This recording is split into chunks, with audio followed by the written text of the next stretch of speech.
តើអ្នកណាហ៊ានលួចចុះវាស់ដីបាញ់ GPS ដើម្បីធ្វើប្លង់រឹងលើដីសាធារណៈគណៈមន្ត្រីភូមិបាលខណ្ឌដង្កោបដិសេធមិនបានដឹងឡូមេបសួរលោក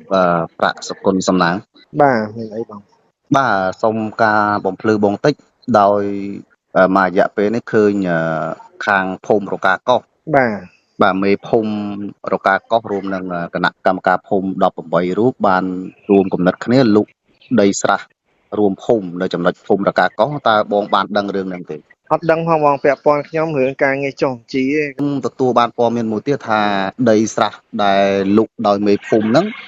កំពុងត្រូវបានវាស់វែងនិងត្រៀមចេញប្លង់ប្រព័ន្ធហើយប្លង់រឹងតើរឿងនេះបងបានដឹងទេអត់មានទេបងអត់ទេដីសាធារណៈដីស្រះទឹកទំហំជាង1ហិកតាស្ថិតនៅត្រង់ចំណុចភូមិរកាកោះសង្កាត់ព្រៃសរខណ្ឌដង្កោរាជធានីភ្នំពេញដែលត្រូវបានមេភូមិឈ្មោះទូចតាំងស្រួលរួមទាំងបពពួកយកលក់ទៅឲ្យឈ្មួញដោយទំនើងចិត្តនិងគ្មានការឆ្លងកាត់ឬវាយតម្លៃពីអាជ្ញាធរនិងមន្ត្រីជំនាញពាក់ព័ន្ធយោងតាមប្រភពព័ត៌មានច្បាស់ការមួយបានបញ្ជាក់ថា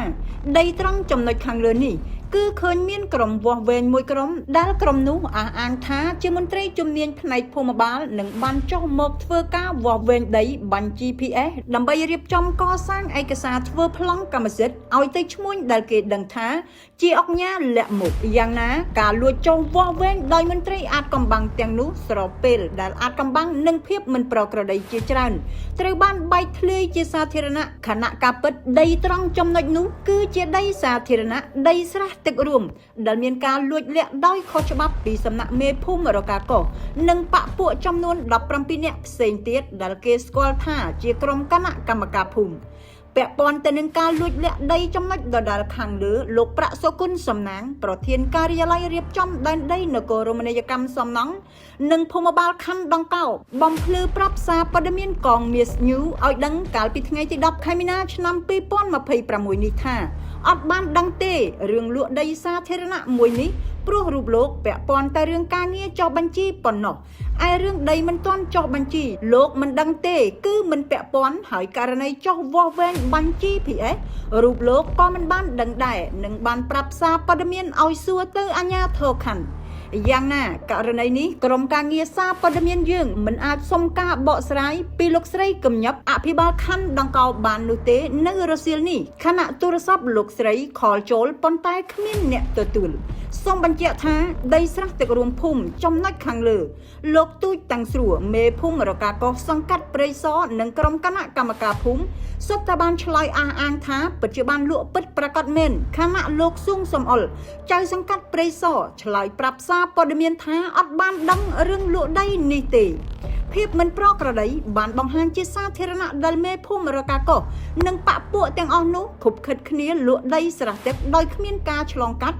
ឬវាយតម្លៃដោយមន្ត្រីជំនាញជាពិសេសការលក់ដីនេះត្រូវបានប្រភពបង្ហើបថាលក់ទៅឲ្យអង្គការម្នាក់ដែលសុំមិនបង្ហាញឈ្មោះហើយលុយកក់ដែលបានមកពីការលក់ដីគឺយកទៅចែកគ្នាតូចចែកតាមតូចធំចែកតាមធំករណីខាងលើនេះមហាជនជាច្រើនសូមអំពាវនាវទៅកាន់ឯកឧត្តមខួងស្រេងអភិបាលរាជធានីភ្នំពេញនិងឯកឧត្តមឧបនាយករដ្ឋមន្ត្រីសាយសំអល់រដ្ឋមន្ត្រីក្រសួងរៀបចំដែនដីនគររមណីយកម្មនិងសំណង់និងឯកឧត្តមឧបនាយករដ្ឋមន្ត្រីសសុខារដ្ឋមន្ត្រីក្រសួងមហាផ្ទៃ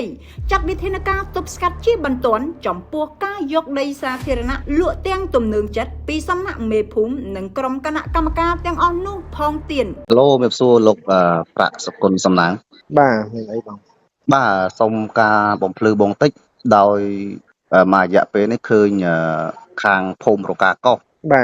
បាទមេភូមិរកាកោះរួមនឹងគណៈកម្មការភូមិ18រូបបានរួមគំនិតគ្នាលុបដីស្រះរួមភូមិនៅចំណុចភូមិរកាកោះតើបងបានដឹងរឿងហ្នឹងទេអត់ដឹងផងបងពាក់ព័ន្ធខ្ញុំរឿងការងារចុះជីទេក៏ប៉ុន្តែរឿងពាក់ព័ន្ធនឹងដីធ្លីដែលមិនទាន់មានការចុះជីអាហ្នឹងវាពាក់ព័ន្ធជាមួយកម្មការងាររដ្ឋបាលសូដីទេបាទបងចុះមួយរយៈក្រោយខ្ញុំទទួលបានព័ត៌មានមួយទៀតថាដីស្រះដែលលុបដោយមេភូមិហ្នឹងកំពុងត្រូវបានវាស់វែងនិងត្រៀមចេញប្លង់ប្រព័ន្ធហើយប្លង់រឹងតើរឿងនេះបងបានដឹងទេអត់មានទេបងអត់ទេខាងក្រុមការងារភូមិបាលខណ្ឌបងអត់បានចុះវាស់វែងឲ្យទេបើមានគេដាក់ពាក្យមកអាហ្នឹងយើងអនុវត្តនីតិវិធីក្នុងការចុះបញ្ជីយកកាត់